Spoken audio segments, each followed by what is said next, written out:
for this? I'm scared. Guess I have to admit that. I love you. That's not the issue. It's just I'm not doubting us or anything. I love you so goddamn much.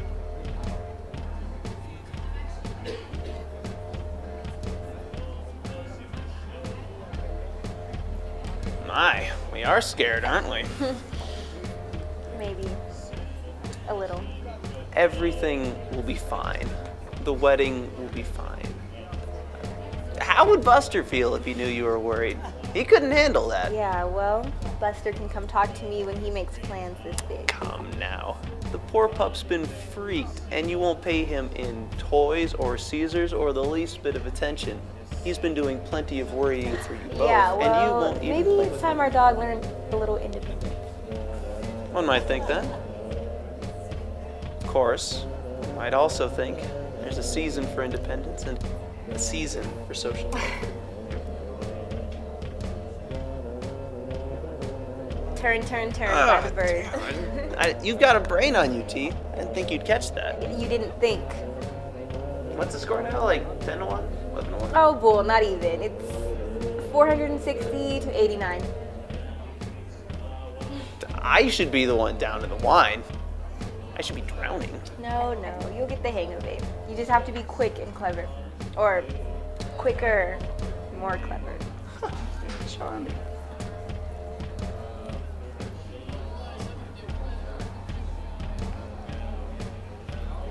You know, your parents and us, we're all different people.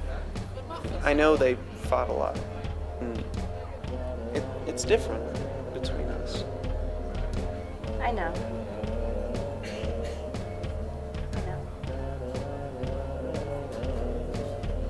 I love you. And you love me. So, are you ready for this?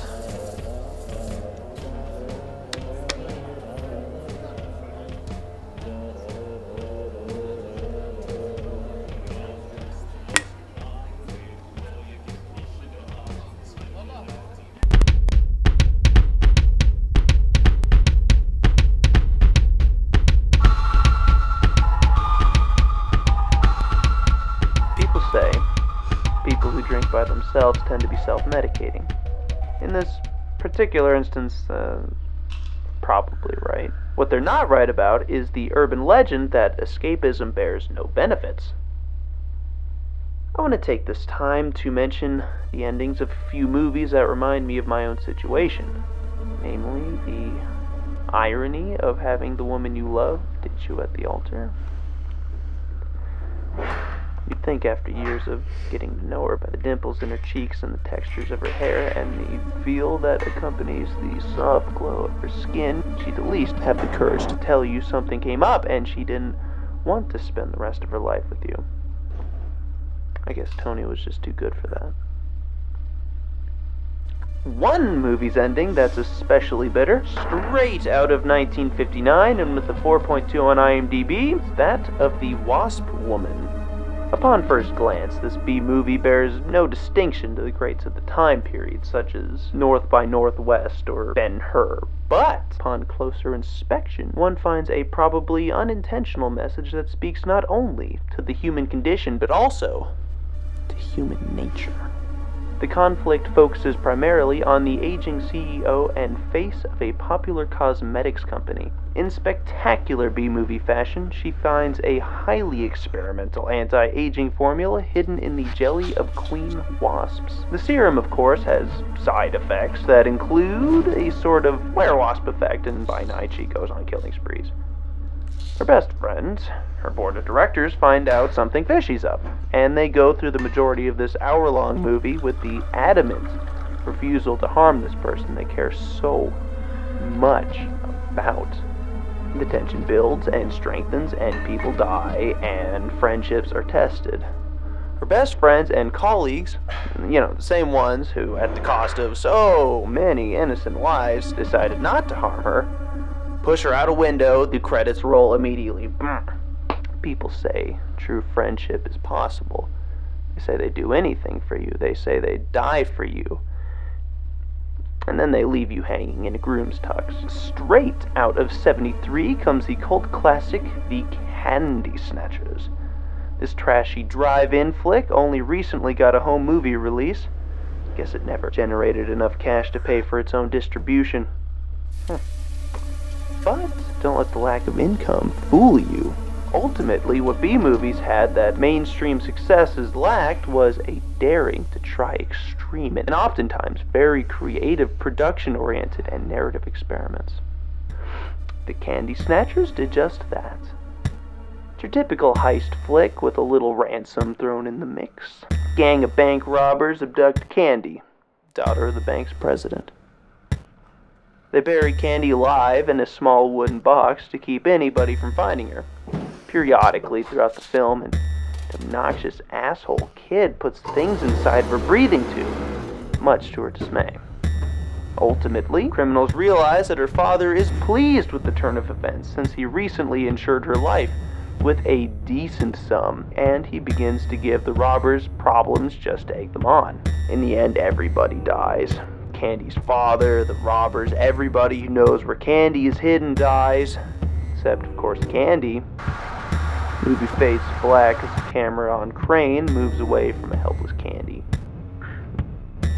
But my all-time favorite ending is from, and you might know this one, Dirty Mary, Crazy Larry, from 1974, starring a then young Peter Fonda. And once again, sorry kids, it's a heist movie, but one of an entirely different color. They spend a good 2 hours running from the cops after a heist. Characters are developed, we grow to love and hate all of them, and ironically, cop chasing them across the state ends up being a symbol for everything that's wrong with this world. They outrun a helicopter, an experimental souped-up and probably illegal sports car, and a madman for a cop. They get across the border and high-five each other as they drive into the sunset with their booty.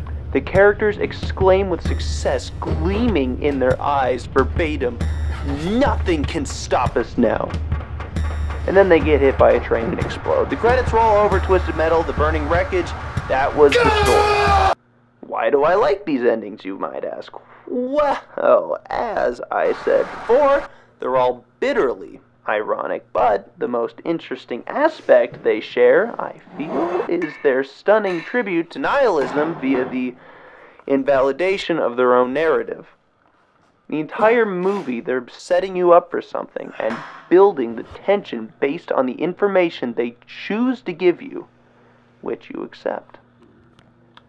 The difference between these movies and M. Night Shyamalan's twists are the fact that his twists are based on the information he gives you. But these movies throw all of your expectations out the window by killing all the characters in spite of the information they gave you. They may even feed you little hints of information to make you expect a certain twist, which is invalidated at the end by the senseless killing of everybody. Though, those endings seem campy and over the top when the process of overthinking things is brought into the mix. They speak volumes about humanity. The writer-directors pulled the rug from under their audiences, and despite how much effort you put into any project, you die.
Kent, are you there? I need to talk to you.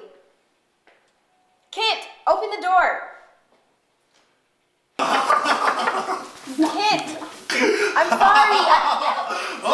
Open the door. I need to talk to you. I was wrong. I had cold feet. But I love you. I want to be with you.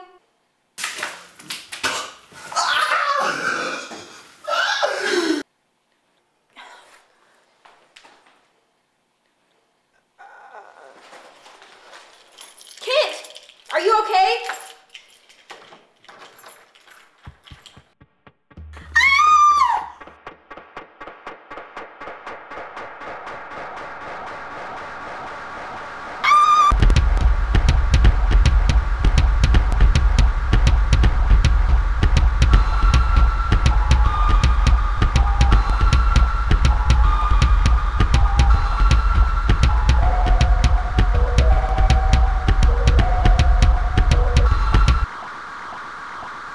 Oh yeah, and another movie I highly recommend is Faster Pussycat Kill Kill. It's crazy, violent, and filled to the brim with campy dialogue.